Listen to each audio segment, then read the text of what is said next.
Bismillahirrahmanirrahim. Assalamualaikum warahmatullahi wabarakatuh. Perkenalkan, saya Raffi Zatul Ais dari kelompok 4. Kelompok kita akan menjelaskan mengenai surat izin kerja. Nah, sebelumnya saya akan memperkenalkan beberapa anggota saya, yaitu ada Abdul Fakih dan Muhammad Ilham Habibi. Nah, langsung masuk materi pertama.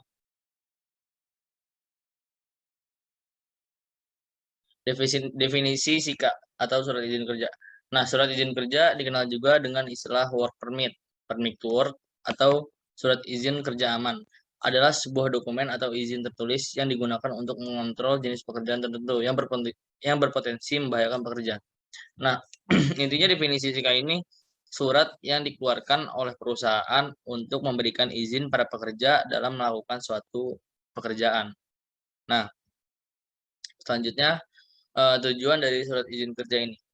Tujuan dibuatnya surat izin kerja yaitu untuk memberikan izin kepada para pekerja dalam menjalani suatu pekerjaan di dalam perusahaan.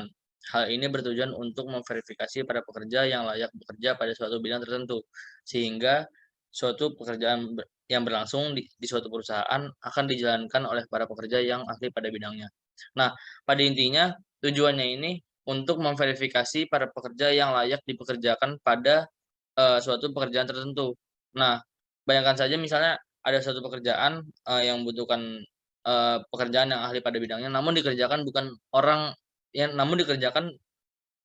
oleh orang yang berpengalaman atau yang ahli pada bidangnya, maka pekerjaan itu akan berjalan kurang efektif. Nah, intinya, suatu pekerjaan itu harus dilaksanakan oleh, pekerja yang sudah lolos verifikasi dan sudah menerima surat izin kerja tersebut. Nah, selanjutnya ada jenis-jenis SIKA. Nah, SIKA ini jenisnya ada 5, ada surat izin kerja panas, surat izin kerja dingin, surat izin kerja ruang terbatas, surat izin kerja listrik, dan surat izin kerja khusus.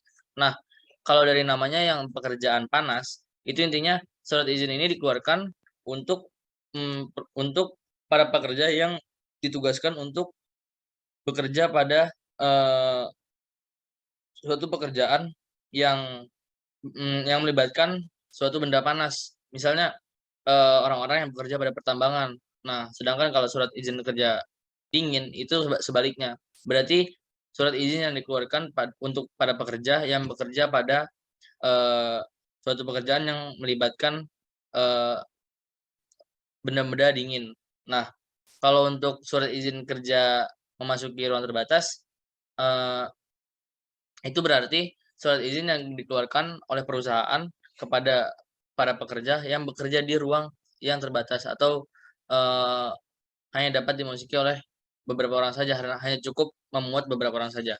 Nah, ada lagi surat izin kerja pekerjaan listrik. Nah, ini surat izin ini dikeluarin perusahaan untuk orang-orang yang bekerja pada, eee pekerjaan yang melibatkan, resiko, tersengat sengatan listrik.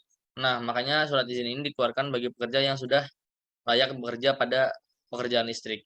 Nah, selanjutnya ada surat izin kerja khusus dikeluarkan pada proyek-proyek tertentu. Nah, ini juga diberikan pada pekerja-pekerja yang sudah ahli pada bidang khusus ini sendiri. Nah, selanjutnya, contohnya akan dijelaskan oleh Abdul Fakih.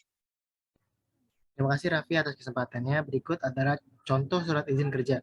Nah, sebagaimana yang telah disebutkan di atas, ada bagian-bagian tertentu surat izin kerja dan fungsinya pun beda-beda karena keahlian seseorang beda-beda dan risikonya juga beda-beda. Berikut adalah contoh surat izin kerja. Ada surat izin kerja panas, surat izin kerja dingin, dan surat izin kerja ruangan terbatas. Selanjutnya, next. Siapa sih pihak yang berwenang mengeluarkan surat izin kerja? Nah, surat izin kerja ini dikeluarkan oleh pengawas atau supervisor atau pelaksana atau subkontraktor atau mandor atau pekerja yang akan memasuki area yang berbahaya. Biasanya surat izin kerja ini dikeluarkan oleh pimpinan-pimpinan yang mengawasi pekerjaan tersebut, kayak misal mandor, supervisor, pelaksana, atau subkontraktor. Next. Apa sih yang tercantum dalam surat izin kerja? Nah, berikut adalah bagian-bagian informasi yang tercantum di dalamnya. Ada nama pekerja, detail lokasi pekerjaan, pekerjaan yang akan dilakukan, tanggal dan waktu pekerjaan, daftar potensi bahaya, detail urutan prosedur kerja, tindakan pencegahan, APD, peralatan darurat, nomor telepon, tanda tangan orang yang berwenang, tanda tangan yang bekerja, tanggal dan waktu izin kerja dikeluarkan. Selanjutnya materi akan disampaikan oleh Muhammad Ilham Habibie. Sekian, terima kasih kepada Abdul Fakih. Selanjutnya saya akan menjelaskan bagaimana sih prosedur pembuatan izin kerja. Nah, izin kerja biasanya dibuat rangkap 2 atau rangkap 3. Ketika dibuat rangkap 2, satu salinan disimpan sebagai dokumentasi dan satu salinan lagi diberikan untuk bekerja. Sedangkan untuk izin kerja yang dibuat rangkap 3, salinan ketiga disimpan manajemen ketiga perusahaan untuk keperluan audit. Izin kerja harus dibuat sebelum pekerja memulai pekerjaan yang dianggap berbahaya. Izin kerja harus diserahkan kembali kepada orang yang berwenang yang mengeluarkan surat tersebut saat pergantian shift atau saat pekerjaan selesai dilaksanakan. Dalam membuat atau mengeluarkan izin kerja, kerja atau supervisor juga harus cermat dan teliti. Pasalnya banyak dari mereka yang belum kompeten memahami pentingnya izin kerja dimasukkan ke dalam program ketiga di tempat kerja. Intinya, izin kerja merupakan alat yang efektif untuk membantu mengidentifikasi dan mengendalikan bahaya, mencegah cedera, dan menghindari kecelakaan fatal di tempat kerja. Semua pekerja harus memahami persyaratan izin kerja dan mengapa izin kerja diperlukan sebelum memulai pekerjaan. Next. Yang di sini berapa masa berlaku surat izin kerja? Berapa lama masa berlaku surat izin kerja? Izin kerja harus dibuat secara spesifik dan hanya berlaku bila kondisi pekerjaan tidak berubah.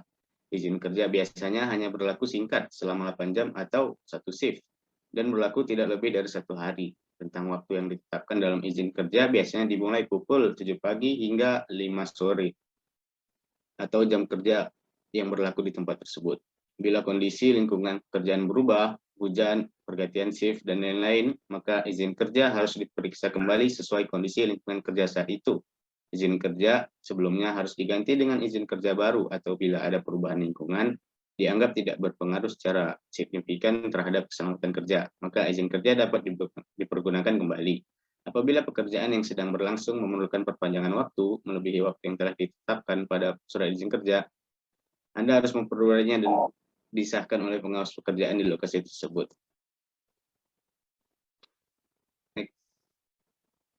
Ya, sekian dari kelompok 4 dalam menjelaskan materi surat izin kerja. Cukup sekian, mohon maaf bila ada salah kata atau kesalahan yang lainnya. Sekian, terima kasih. Wassalamualaikum warahmatullahi wabarakatuh. Warahmatullahi wabarakatuh.